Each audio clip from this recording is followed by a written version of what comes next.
Josh Vogel. Joe Welcome back. Chickarone. Hey man, welcome back to the show.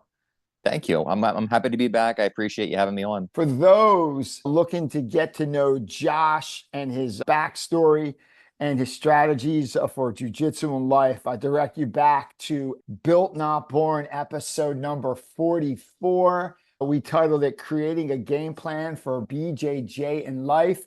We recorded that back in the spring of 2022. Can't believe it's been 2 years since you've been on, man. Crazy. Goes by quick. Wow. So, dude, what have you been up to?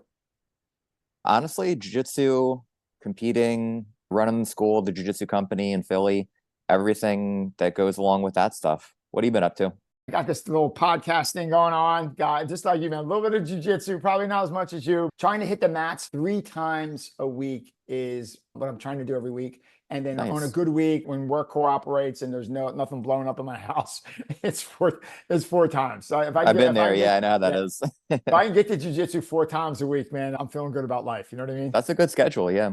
Yeah. One of the reasons why I asked Josh to come back on the show, you have a BJJ Fanatics instructional, and Hmm. it's freaking good, man. Really Thank good. you.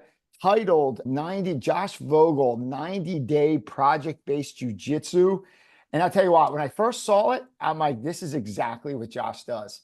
It's about organization, it's about game plans, it's about working backwards, it's about bank robberies, right? It's about, Yeah. it's about robbing banks and Is all the this cool things. there's Yeah, drama? it's drama. It's a Yeah. great story. Want to get into that? First off, you've been training jiu-jitsu for how long? About 20, almost 21 years, 20 years, something like that. You and I met back in the day, well over a decade ago, well Yeah, a over a long time decade. ago. And then one of the things I realized with you that I think you do a little bit different than the average instructor is the organization, the game plan, and the structured learning. Is that Hmm. fair? Yeah. And I remember when you're, man, probably 10 years ago, I took my first round of privates with you. Hmm. And I tell you what, I struggled for like the first two or three because I'm so used to like, here's a move, here's a move, here's a move. And Right. like you would have me start to work backwards. Where do you get Yeah. stuck? Tell me what you see. What happened in your last roll? Where did you get caught? And like I'm like, don't worry about me. Show me a movement. Show me something new. Like show me a new technique or show me how to do this. And you're like, no, no, no, let's take it back. And you would like watch a roll, maybe an open mat, and you'd say, hey, I noticed you got stuck here. And then we would go from that point and work backwards. Yeah. Anyway, so let's go big picture. A lot of people struggle in jujitsu. And I think teachers struggle. I think students struggle. It's expanding so rapidly. There are so many moves, like it's almost unlimited. The amount of moves, especially sport jujitsu, when you take the strikes out. Where does someone start? What do they work on? Most importantly, how do you organize your training to create a game plan? And then how can the average student take advantage of something like that? Well, so like the thing you pointed out about how complex jiu-jitsu is, where like there's a million different types of guards and there's always new stuff being invented and developed and all that kind of stuff. There's a lot of jiu-jitsu out there, right? And what ends up happening is I think people feel like they have to learn all of the jiu-jitsu, and it's impossible to do that. And also, if you're trying to learn all of the jiu-jitsu and you're thinking like, okay, I got to learn this move, that move, that move, that move, what ends up happening is you get overwhelmed and it's really hard to get good at any one of those things. Mhm. So usually what organically happens when people learn jiu-jitsu is they go to classes and then over the course of many years, they naturally get good at certain positions and they get good at certain things within certain positions. Like, you know, you might roll a lot and you decide that you like double leg takedowns. And then when you do a double leg takedown, you end up on top of a half guard pass and then you go to the mount and then you like doing a head and arm choke. And it might take you 5, 10 years to figure out without even thinking about it that that's just the stuff that you like doing that always happens when you roll, right? Or you end up in a negative position and you tend to elbow escape instead of bump and roll escaping from the mount, right? Like everybody develops patterns in their jiu-jitsu without meaning to. Mhm. So all I'm talking about is finding a way to make that conscious and something that you do deliberately instead of accidentally. And so, for Mhm. example, like instead of spending 10 years trying to figure out accidentally stumbling upon being good at triangles and being good at head and arm chokes and being good at the back position, my thought is if you can start off having, let's say you're a brand new beginner and over the course of the first year or two of jiu-jitsu, you spend most of your time trying to learn one thing from every major position, then you have a basic game plan. So if you're standing position, right, you have one technique, maybe you do a single leg takedown. And then if you end up on top of somebody's open guard, you have one guard pass that you focus on. So that might be a cut pass, right? Mm-hmm. And then you end up on top of side control, and then you have one side control technique you do, which could be an Americana or something like that. And then what if you end up on top of the mount? What if you end up underneath the mount on somebody's back, etc.? So you kind of have all those like little buckets of all the major positions of jiu-jitsu, and then you just put one thing in each of those buckets at first, and that's like the beginning of your game plan. I remember you and I were talking about this 10 years ago. Like that one move from every position is Hmm. so big. Like it sounds so simple. If you have like a beginner and you show them like 3 guard passes, Hmm. they're totally confused. Like they're Yeah. totally, because there's like, what if he tries to sweep you? What if he puts his leg out? What if he stands up? What if he sits down? What if he grabs your head? Like just that one basic guard pass. And you just do that. I think the hard part is everyone likes something new and flashy. Everyone has like a 12-second attention span. Like to sit there and say, you know what? I'm going to work this. I'm going to do this 50 times slow. And then I want you to do it with no resistance. Then give me half resistance or 20% resistance. Let me see where I get stuck. Like that is such a faster way to learn, right? Yeah, that's like, what you said about people wanting to do all the moves and like the kid in the candy store kind of thing and like Mhm. the short attention span. I think kind of one thing that helps a little bit with that is like everybody likes novelty, right? Because it's exciting and like you need to be motivated and have fun doing jiu-jitsu and it's got to be interesting. And if you're just in the thought process of like, okay, I'm only going to do a rear naked choke from the back position for the next year, that's Mhm. really hard to stick to. Mhm. So one way to reframe it is to think, okay, well, if I'm going to do a rear naked choke from the back, and that's like my move for the next 6 months or the next year, instead of me worrying about learning every single attack that I can do from the back position, like rear naked choke, rotolotine, like just all the different things, wrist locks, shoulder locks, etc. Maybe I can learn all the different problems I'm going to come across when I do the rear naked choke. And Mhm. maybe I can make that the thing that I fall in love with, like the problem solving process instead of the process of like collecting new moves. Mhm. It would be like, okay, well, if I'm going to do a rear naked choke, then when I trained on Monday, the first problem I came across is that my partner grabbed my choking arm, so I couldn't get the arm across the neck. Okay, how do I solve that problem? And then the second problem is I got my arm across the neck, but they grabbed my thumb and they peeled the arm off. Mhm. Okay, problem number two. Problem number three, I did this, but then they grabbed my control arm and they peeled that off. And Mhm. then the chin was tucked, and then they were lifting their shoulders, so I couldn't get across the neck. And so instead of focusing on falling in love with like accumulating brand new techniques, like their new toys, play with the toy that you have, but figure out all the problems and all the solutions for that toy before you start worrying about getting new toys and new techniques and stuff. That'll give you a little bit more attention span for the thing that you're working on so you can get more mileage out of it. In the instructional, one of the things you speak of, you say you decide what your project is, and project being like, what are you working on? So, how does somebody decide what their project is? I think the first thing is to ask yourself if you have one technique from every major position or Yeah. one objective from every major position. So if you're standing, do you have a way to get a jiu-jitsu match to the ground? And then when you're on the ground, are you on top or on bottom? What guard are you in?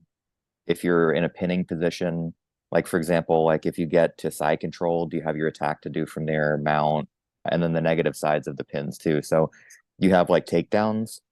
So the parts of jujitsu, if you had to turn the whole art of jujitsu into like an animal that you were breaking apart with like a head, a neck, wings, legs, all that stuff, like the animal of jujitsu is standing position, top of guard, bottom of guard, and there's all the guards that happen there, pinning, submissions, transitions, and sweeps. And that's mostly it, right? Mhm. And so if you have a clear plan of one thing to do from each of those situations, like if you're standing, what's your takedown?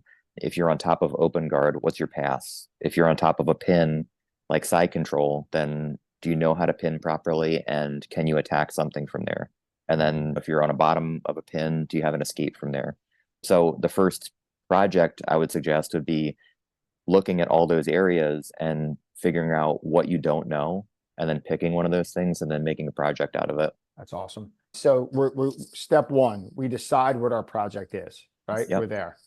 Number two, how do you decide the time frame you work on that project? I know you discussed in the instructional 30, 60, 90. How do you decide how long you work on that project? What are the indicators to know that you're not good, mastered it, but you're at a point now where you can move on? How do you ascertain that? That kind of depends on your level and then the project. So, for example, if you're a beginner, realistically, you're probably going to have multiple projects at the same time, like, Mhm. because you're trying to fill that bucket of all the major positions. So, like, it's not like you're only going to do a takedown for 6 months and then move on from something to something else, but you're playing the whole game of jiu-jitsu, Yeah. and you're just trying to, fill all the buckets of one thing from every major position. And like you'll hyper focus on one thing for, if it's something simple like a top of the mount position, finishing a head and arm choke. It's not easy, but it's simple. That is not the most mechanically complicated thing in the world. So something like that, you could probably spend a month, 2 months on it, and then building it up from like your 1.0 level to 2.0. Mhm. And then something more complicated, like maybe a cut pass from open guard, that there's more moving parts and more mechanical pieces to that, Mhm. and there's more variables. So if you're trying to cut past, somebody might do a knee shield, somebody might have a butterfly hook in, somebody might lock you in close guard, they might play De La Hiva guard. So there's more things to account for, which means that you might have to spend a little bit longer on that project because it's more complicated. Totally makes sense. How about next part of that, which is where my head goes. You decide what the project is, you decide how long to work on it. Then we spoke of a little bit earlier how often you train. An awesome week for me is 4 times. Mhm. Three is kind of like the standard. Four is just like, wow, that's a great week. But the time's limited, right? Say you're there for an hour and a half. I mean, you get Yeah. there, you take maybe class is 45 minutes, you're an hour, you roll for 20 minutes afterwards, half hour, right? You have like an hour and a half there. So what's a good ratio from working on your project compared to your general jujitsu training? Because you know how quick skills atrophy, right? Like I was drilling bow and arrow escapes a couple years back, and I was pretty good getting out of them. And I didn't Mhm. get caught in them for a long time. And then like 6 months ago, I got caught in one, and like my head froze. Like someone big dude, like a foot taller than me, grabbed the collar, and I'm like, oh crap! Like I paused for a second because it was so long since I'd been Yeah. in that position, and I froze, and I got caught, and I'm like, damn it. And then like it makes sense. I haven't drilled this in probably 6 months. You know what I Yeah. mean? Like probably a year since I've been in that position. What's a good ratio, do you think, from your experience, from working on your project to general jujitsu? So I think when you're doing a project, there's the project that you're working on and the time that you're devoting to that. Okay. And then the rest of your time is going to be keeping the rest of your jiu-jitsu in maintenance mode, Mhm. right? If you already have a plan from every major position, doesn't have to be like a plan to the point where you're factoring in every little thing, but like a rough plan. If I'm on top of the mount, I do arm triangle. If I'm on the back, I do rear naked choke, just like a general plan. Then if you have 4 days a week of training and you're just training one time a day, it makes sense to do like a 50-50 split or a 70-30 split of your training time, where you might spend 30% of your time doing your project and then 70% of your training time keeping the rest of your jiu-jitsu in maintenance mode. Mhm. And what that means is when you're doing open mat, if you're training your jiu-jitsu in maintenance mode, you have to go through as many parts of your game plan as possible. So for example, let's say I'm working on barambolos, right? Mhm. And that's like 30% of my training time right now. Then the other 70% of my training time, I'm going to be doing open mat and training either positional sparring or Mhm. full sparring with people that will take my back, or I know I can get to their back, or I can get to the mount, they mount me. And I'm trying to make sure that I hit all the parts of my game plan so that I keep everything from atrophying too much. So I do takedowns, I do top of open guard, bottom of open guard, half guard, top and bottom, mount, side control, back position, all the positions during my maintenance mode training. And then the 30% is I'm trying to study the berimbolo. That makes Mhm. sense? Oh, it does. It's almost like that 80-20 rule. 80% to the main stuff, 20% to or 30% to the other side. That totally makes Yeah. sense. I mean, it depends on how much training time you have, though. Because, like, Yeah. for me, Like I train 5 or 6 days a week, 2 or 3 times a day. So I have a lot of volume, Yeah. which means that I don't need to spend as much time keeping my jiu-jitsu in maintenance mode because if I'm training 2 or 3 times a day, Yeah. then I have plenty of extra time. So I could spend 50% of my time doing a project. And also I'm an instructor. So for me, I have my own personal projects, and Mhm. then I have projects that I'm doing for my students to help them get better, or projects that I'm doing that help me decide the curriculums that I'm teaching in my school. So maybe 30 or 40% of my own training time is like my maintenance mode of my Mhm. personal game. Yeah. And then the rest of my training time, which would be like 60 or 70%, would be working on my own projects and then working on projects for my students and my class preparation. But if I had Um, 1 day a week to train, then it would be a different split. yeah, sure, sure, absolutely. So important in training, and especially as you age up, like I'm 50 now, Mhm. it's who you train with. Like your Yeah. training partner is so important. How best to choose your training partner? What are you looking for in a training partner? So for me, I'm 45, and basically like I don't get hurt very often, and I train very, very hard all the time. And so when I choose my training partners, it's usually like I train with people, I know the things that are likely to get me injured. So for example, my injuries in the past have usually been like rib injuries, mostly rib injuries and a couple eye injuries. So I try to limit my training time with people who are going to put my ribs in positions where they're going to get hurt. Mm, So for example, people who do a lot of like stack passing and folding my body in half, mm, I spend less time training with them. mm, Or people who do really fast hand fighting from the feet, where yeah. I'm more likely to get poked in the eye, I train a little bit less with them. Or if I do train with them, I focus more on pulling guard instead of shooting takedowns, which Mhm. is where I would usually get hurt and like getting poked in the eye. So it's an interesting question because like my training floor at my gym, we spend a lot of time prioritizing safety. So Mhm. I feel comfortable training with pretty much everybody in my gym. But I have been on training floors before where I have to be very, very selective of who I train with. Mhm. And if I'm in an environment like that, then I generally stay away from people who target injuries that I'm likely to get. That makes Sure, no, sense? totally makes sense. The people that you may not go with, he or she might be the nicest person in the gym, but Yeah. like they have a style of rolling, like maybe they're 80 pounds heavier than you and they just love dropping their weight on you. They have a game where they're just very heavy, right? And they like dropping weight, or they're really good at stack passes and they just love stack and they just can't help themselves.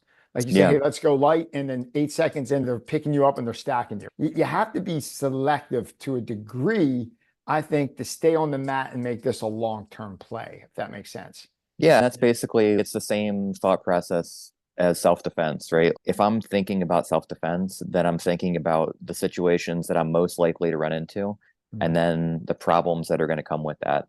So, for example, for me, I'm outside skateboarding a lot by myself, mm, and the situations that I run into are usually people who are mentally unwell, who get aggressive towards skateboarders, or people who are in cars, or groups of kids that like to mess with skateboarders, or people that are alone. And so when I think about defending myself, I'm not worried about a bar fight because I don't go to bars and I don't get in like stupid fights that don't have to happen. I'm mm, worried about getting jumped by a group of kids on a bike or skateboarding in some alley somewhere and somebody who's mentally unwell tries to attack me. mm. And so it's the same thing with watching out for injuries on the training floor. Like for me, I'm most likely to get injured if I'm in a stacked position and my rib pops, or if I get folded in half and my lower back starts to bother me, or Mm.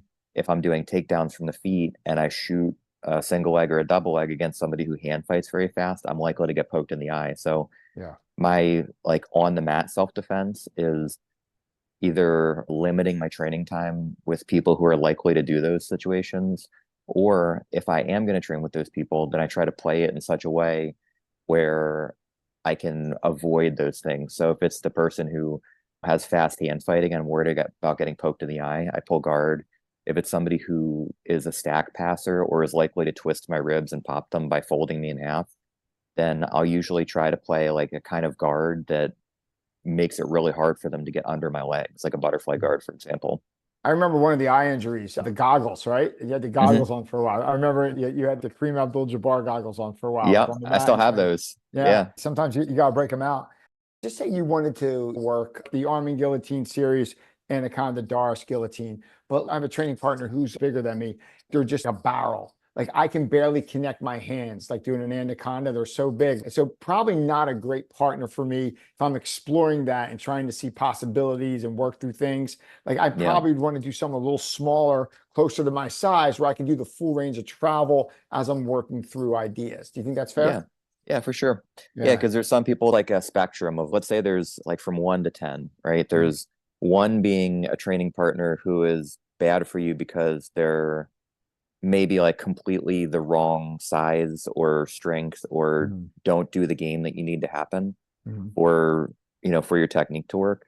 And then there's 10, which might be somebody who is just so like on the other spectrum, on the other side of the spectrum, like maybe somebody who's too small for you to Darce choke, Mhm. and somebody who's way too big for you to Darce choke, right? Yeah, sure, sure. And Yep. so what you're looking for is you want to train with people that are somewhere between like the 3 to 7 range. Okay. So for example, like I have a student, Mike Israel, and Mike, Mike, like Oh he yeah, he's he's huge. He's just a yeah, he's stud, huge, right? Like he's huge. he's incredibly muscular. He's got next to no neck. So if I were training with him and I was practicing triangle chokes, he is on closer to the 10 side of the spectrum, where like he is something somewhere physically, he's a bad person for me to train triangles with, because it's just going to be so much effort to even Yeah. get one successful rep on him.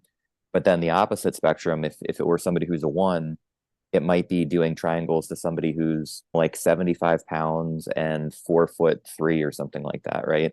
Mhm. And that person might have such a small neck and shoulder structure that I can't really get good realistic reps of a triangle with them either, because they're just too far on the other side of the spectrum. So Mhm. you want to spend most of your time training techniques with people that are somewhere from like 3 to 7, who have like, if I'm 160 pounds and I'm 5'7", Mhm. I might train triangles with somebody who's somewhere from 140 pounds and 5'5", all the way to somebody who's like 190 pounds and 6 foot tall.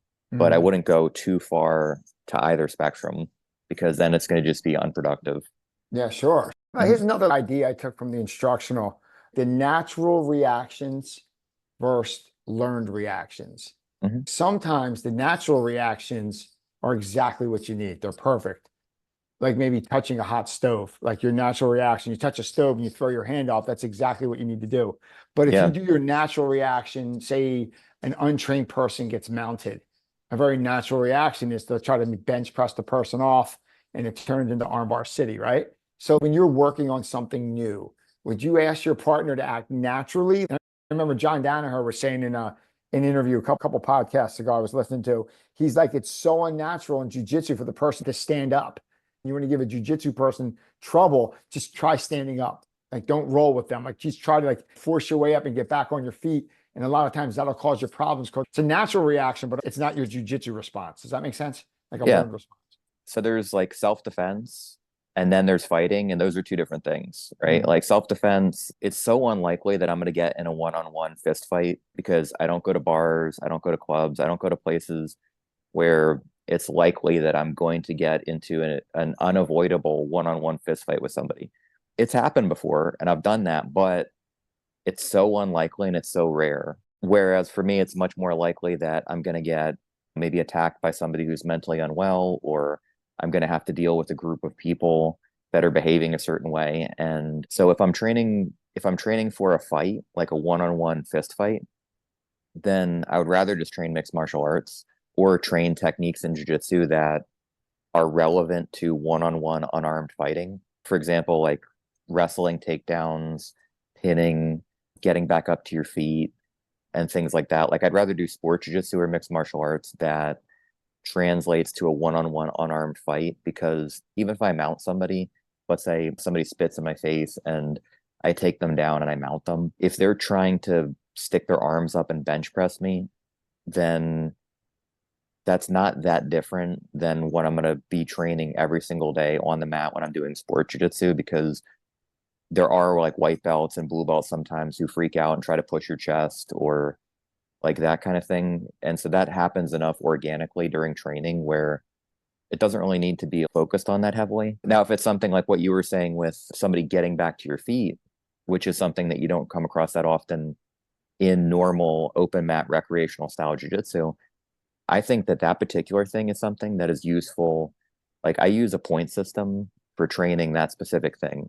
So for example, like if I want my students to get good at being hard to score on and hard to pin and hard to keep down, then I give them, okay, well, if you get taken down, then you're down by 2 points and you're going to lose your jiu-jitsu match because you have 1 minute left in the match.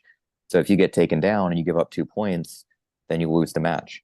So what ends up happening when you give them a point system is they start fighting back to their feet really, really hard, and they get much harder to keep down because they don't want to lose the game of jiu-jitsu and be down by 2 points. So you can use games to kind of like create the responses that you want, and you can use like point systems and rules and things like that to get people to behave the way that you want them to behave so that you can train specific things that you're worried about, either for self-defense or for sport jiu-jitsu.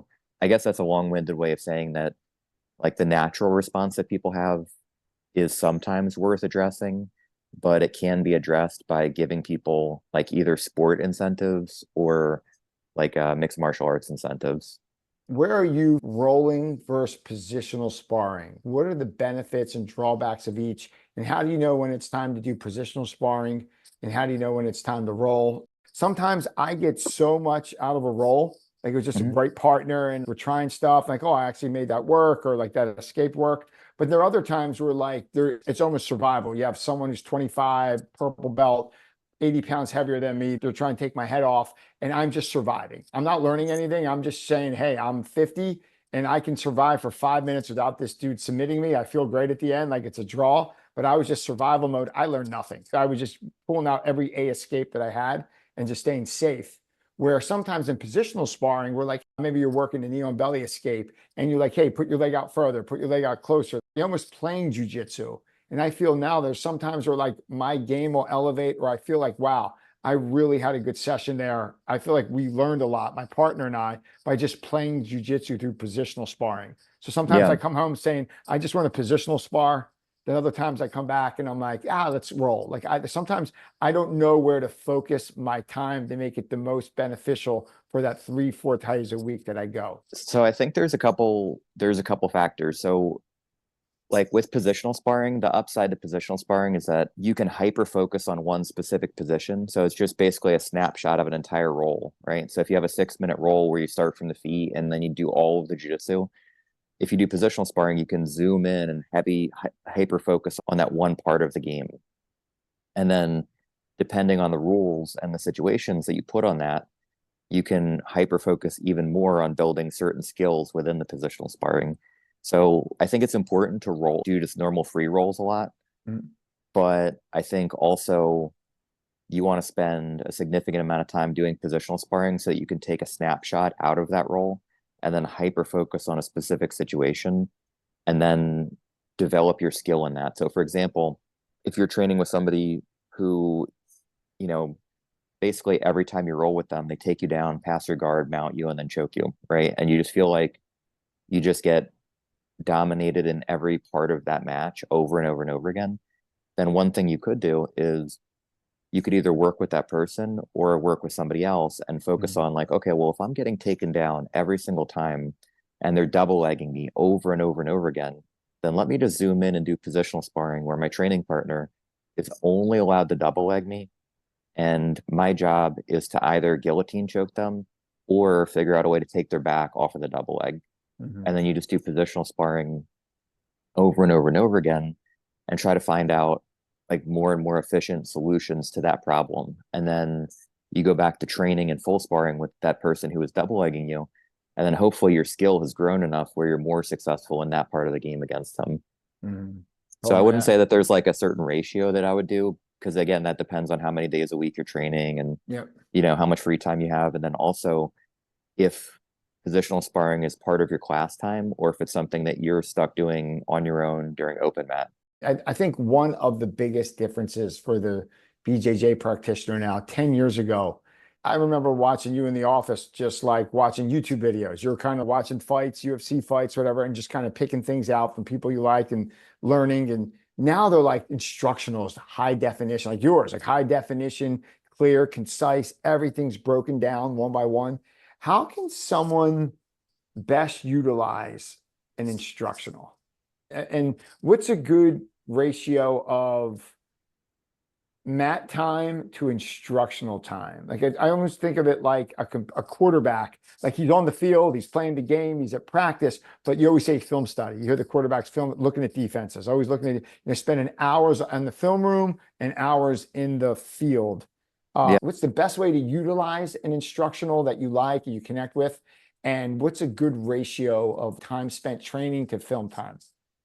With the quarterback example that you're saying, Mm. so what a quarterback is probably looking at with their coach is looking at film study of games that have been played in the past and stuff like that, right? Or games of their opponents that they're going to have. If they're this football team and they're going to go against the South Carolina Tigers or whatever, like in a month, they're watching film of that team they're going to compete against. And so I spend a lot of time studying film of jiu-jitsu matches and practitioners and certain divisions, and I'm watching like film study of actual athletes competing, but also film study if I'm thinking from a self-defense perspective of what actually happens in a fight and the kind of fights that I'm thinking about studying. So like film study is not just for sport jiu-jitsu, but also for if you're, I know you've mentioned self-defense a bunch. So, for me, I'll watch like examples of people getting jumped by a group of kids or people who get attacked on the subway or, things that I'm likely to encounter. Mm. And so when I watch that kind of film, I usually go into it. I watch that pretty often because I think that's the most information rich kind of study. And when I do it, I go in with specific goals. If I'm watching jiu-jitsu footage, right now I'm studying berimbolo. So if I'm watching berimbolo footage, I'm watching light feather and featherweight division in black belt IBJJF tournaments because there are a lot of berimbolo players in those divisions. And when I study them, I'm looking specifically at how they solve certain problems that I come across when I try berimbolo in training. And then I also watch instructional footage. So for example, like what you were saying about watching right now, BJJ Fanatics instructionals, I'm watching a Mikey Mitsumechi instructional, I'm watching a Junio Casio instructional. And when I watch those instructionals, I'll usually spend maybe like a half an hour in the morning watching one of those instructionals. And then I'll take a piece of that and I'll try it out during open mat. And then I'll study it and try to dig into that piece of it and see if Mikey Mitsumechi is teaching how to invert for a berimbolo in a very specific way. Then I'll take what I watched that morning in that half an hour and I'll try it during open mat or positional sparring. And then I'll see, okay, well, when I tried the Mikey Mitsumechi thing from the instructional, what did my training partners do to counter it? And then how do I solve that problem? Mm. So it's just taking like one little bite of the instructional and then testing it out for myself and seeing what I come up with and what kind of problems and solutions I find. It goes back to working backwards. Where do you get stuck and then work backwards from there? What do you need to do to move to the next step? Start off Yeah. with one move from each position. And then when you're at that move and you try something, you get stopped. Okay, what's stopping you? Then your Yep. next move is, all right, how do I stop X from happening? Then you get by that. Then the next thing happens. And then you get to the point where you entry, control, finish. And then wherever you get stopped in that process, that's the next move you're trying to refine, get answers for, and problem solve for. Yep. And it always comes back to, before the podcast started, you and I were talking about Stephen Covey, the 7 habits of highly Yeah. effective people, Yep. and like beginning with the end in mind. And the idea there is that I'm always studying the actual live event. And so when you and I talked earlier, I mentioned a guy named Steve Morris who has this idea that you start from the fight and then work backwards from what happens in a fight. And so for me, I'm watching jiu-jitsu footage and I'm referencing my own experience in competitive jiu-jitsu and on the mat, and then I'm working backwards from that. So if I'm watching footage of somebody doing berimbolo, then I'm referencing my own experience doing that, and I'm watching what happens when they do that, and then I'm seeing what kind of problems and solutions they come across, and if those things are similar to my problems and solutions. And if I can't come up with a good answer on my own, then I'm looking at instructional material like Mikey Mitsumechi's instructional, and I'm saying, okay, well, I'm having trouble solving this problem and I just can't figure it out. So let me watch part of Mikey Mitsumechi's instructional and see what he says about solving this particular problem. And then I'll take that little snack bite of, instructional material, and then I'll test it out in my own sparring. And then I'll go back to watching the competitive match and see if it fits into what I'm seeing there. And then it's just that process of starting from the fight and then working backwards from that. total non sequitur here. One of the great analogies you used, and it's so true in your role, the bank robber analogy with the Yeah. lax security. Can you just touch base on that real quick? I think that is so on par. Yeah. So there's a lot of ways that, like, I've never robbed a bank. So, so the viewers don't get like a weird idea about me. But the idea is that, like, when you're doing a project, so for example, if I'm doing something like double leg takedowns and that's my project, then when I train with my training partners for like a month, they're all going to catch on. All right, Josh is doing double leg takedowns. And they all start getting exceptionally good at stopping me from doing that. So maybe they shut down my hand fighting, they block my head position, or they just get a really good sprawl and they sprawl and guillotine me or sprawl and take my back every time I do it because maybe the first week I fire off some double leg takedowns and I'm successful. Just like the first couple times you try to rob a bank, maybe the security is a little bit lax if it's in a place where there's not that much crime. Mhm. But then after the bank gets robbed a little bit, they hire more security guards. The police are a little bit more aware of that area and the response time is quicker and they get better security on the front door. And so what ends up happening is there's just too much heat for somebody to rob the bank anymore. And so what ends up happening is that ends up being a good time to either rob a different bank or go into a different line of work. And so if I'm doing double legs and I can get maybe 2 or 3 weeks of good work out of it before all my training partners completely shut me down, then that is where I make a lot of growth because I've successfully robbed the bank 3 or 4 times. I've got, $25,000 now saved under the mattress because I've, robbed it a bunch of times. And now I'm having a harder time robbing the bank because security is much better. I'm having a Yeah. harder time double legging my partner because their double leg security is much better. They're looking Um, for it, right? When they're not looking they for see it, like like, a short-haired guy with glasses yeah, and they're like, all right, I know what this guy looks like. And then that at that point in time, that's time to either move on to a new project, go rob a different bank or go into a yeah, different line of work, or you can, if you're an advanced bank robber, then that's where the challenge is, where you say, okay, well, they know I'm going to rob the bank and I still rob the bank. yeah. They know I'm going to shoot that double leg and their defenses are really, really good now. Can I still be successful with the double leg and can I still problem solve through that? Can I show up in a different, can I get the glasses and the fake nose and the mustache and get a better disguise? And can I put the guard dogs to sleep with like a blow dart? And can I work through all the security to get into the bank, rob the bank, and still get away? Then that means I have a higher level of bank robbery.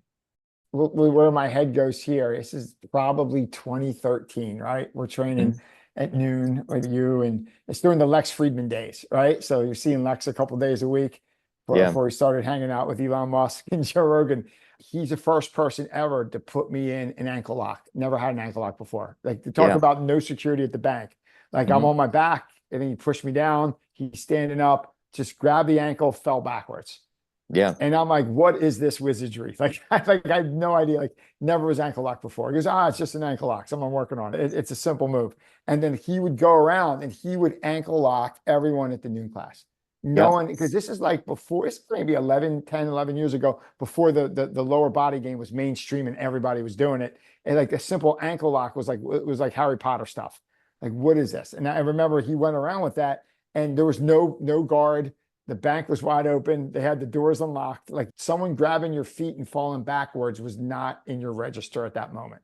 I Well, and mean, he was doing it in an interesting way. So, like with Lex's straight ankle lock, he would grab the ankle from long range and then mhm. fall back and Yeah, then get his legs into position. So basically, he was flying a drone into the bank yeah. and nobody even noticed the drone and he was grabbing the money and running out of the bank before anybody could even stop him, It's so right? true. He would So he grab the was ankle, fall back, then the feet would come in. Yeah, that's it. absolutely. Yeah, absolutely. I mean, he did it to me 20 times, easy 20 times. And I'm Yeah. like, what is this nonsense? Like, I'm like crazy. Doing that for the first time, like when I saw that in your BJJ instructional, I'm like, like when was that against me? I'm like, oh my God, it's Lex doing the ankle lock. Like I had no idea what was going on. Like I'm like, hmm wow, what is that? It's so the drone. So the drone was coming in the Yeah. And then what ends up happening, right, is like you get ankle locked a few times and then you start thinking, okay, well, Lex is passing guard to my right side. And every time I try to get my foot in to block him from passing guard, he's grabbing my right ankle and falling back. Mhm. And then you start going, okay, well, what does he need in order to grab my ankle? He's got to get my foot into his left armpit. Mhm. So how can I hide my foot from his left armpit? And then you start reverse engineering and start trying to find ways to solve that problem. Yeah. Begin with the end in mind, right? Like work backwards Yep. from the fight, what you're trying to do Yeah. there. Work backwards from the straight ankle lock. Yeah. I think it's really cool when his last day, whatever it was, a couple of years later, when he goes off to, I think he was going off there from Penn to MIT, you and Drew took that awesome picture where you're both ankle locking him. Remember Hmm. that? Like he's Yeah, I standing remember that. He there was standing up. Yeah. and you're both like doing his move, like doing the ankle lock. Have you talked to him lately? Have You you, know, I haven't talked to him in a couple years. Like when I opened my school, I emailed a little bit with him to invite him to come by, but I think he's just real busy and he hasn't had a chance. Mm. But I think that was the last time I've like talked to him via email. And then before that, it's been a few years of just I haven't talked to him in person since he got his black belt. Yeah, because you're in his black belt video. You're staying in the background. Like he's the one who got me to blog. I started a little blog literally like 11 years ago. He had his Yeah. blog, and I'm like, I want to start. And he kind of would walk me through in the locker room. You got to go on this platform, make sure it's not too broad, just general stuff. And I got one going. It's pretty, yeah, but it's a good dude. Now, good times there, though. Good times. How about this? How about wrapping up here? Josh, we spoke about entry, control, finishes. We spoke about working backwards, begin with the end in mind, Robin Banks, intuitive reactions versus natural reactions. If you could have everyone listening take just one lesson away from everything we discussed, what would that lesson be? Biggest lesson would be don't try to get good at all of the jiu-jitsu, try to get good at your own jiu-jitsu. So for example, my wife Angie, she was like the patient zero for having a game plan and organizing your jiu-jitsu. I've been teaching people for many, many years, but she was the first person that I took from white belt all the way through black belt with this specific way of organizing your jiu-jitsu. And what the biggest thing with her was that she avoided getting caught in that trap of trying to learn every single jiu-jitsu thing. And she just got good at Angie Vogel jiu-jitsu. And so just like you have your own brand of jiu-jitsu. It's Joe Chickarone jiu-jitsu. And it's, you don't have to know berimbolo, K-guard, inside heel hook, outside heel hook. You just have to know Joe Chickarone jiu-jitsu, which is maybe this takedown, this guard pass, whatever. And same thing for me. I have my own jiu-jitsu, and all jiu-jitsu follows certain principles. But the biggest lesson is just that you don't have to be great at all of the jiu-jitsu. You just have to master your own subset of jiu-jitsu and then figure out how to apply that subset of jiu-jitsu to the rest of the game. That's great. That reminds me so much of Hodger. There was an article I read on Hodger about a year ago, and I think he wrote it. And he's like, I'm good at 7 moves. Yeah. Yeah, there's 7 moves. They got the goat of gi jiu-jitsu, and he's like, I'm really good at 7 moves. It's the same thing. Yeah. I mean, Yeah. he can do it all. I mean, he could probably teach all the intricate jiu-jitsu Mhm. because he's an instructor and he has, he has to do that for teaching. But in his own personal jiu-jitsu, he's a master of Roger Gracie jiu-jitsu. And BJ Penn used to say that too, where he has like 5 moves that he's good at. And then if he Mhm. can stay outside of those 5 moves, you'll beat him. And that seems to be the common theme with a lot of the greats of jiu-jitsu is that, they have their own specific game that they're really exceptional at. And they know a lot of jiu-jitsu, but they hyper specialize just in a smaller subset of jiu-jitsu. Be you, specialize in your own brand. Yep. Don't try to master everything. Keep it simple to your brand. And almost like what Socrates or Aristotle, whoever said it, know thyself. Right? Yeah. That's awesome. Yeah, you can go real deep with that for sure. Yeah, I think that's about as good as a spot as any to wrap this up. The guest is Josh Vogel, co-owner of the Jiu-Jitsu Company in Old City, Philly, the BJJ Instructional 90-day project-based jiu-jitsu found at BJJ Fanatics. Josh, if our listeners are looking for you and what you do online and your instructionals, where can we find you? So you can find me. My website for my school is jujitsuphilly.com. That's JIUJITSU Philly PHILLY.com. The Instagram is the same, the Jiu-Jitsu Company. That's the best place to find me. The school's in Old City, Philadelphia. I'm there 6 days a week. And, come to the Jiu-Jitsu Company, go to the website, jujitsuphilly.com, go on Instagram, message me, message Angie, and we're always happy to help. Good to speak to you. I've learned so much from you over the years. And funny story, one funny story. I remember once where we're training at noon and you're like on the phones and you kind of had like the cordless phone off to the side just in case it rang. And Yep. we're rolling like a long round and I think I'm holding you off. Like you're on me, but I'm like, dude, he's not submitting me today.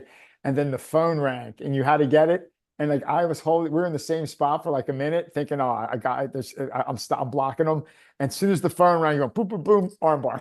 So you got it. It That's only was because like, but you got distracted by the phone. That's the only reason that happened. it was like, oh my God, I was so demoralized. I'm like, yeah, I wasn't holding anything off. He was working on something else. He just wasn't taking it. It was so funny. Anyway, Oh, dude, so great to see you, man. Keep rocking. Wish you and Angie much success, and hopefully, I'll love to share them out with you at some point in the near future. thanks, brother. Have a good one. All right. You too. Keep going, man. Appreciate you. You too.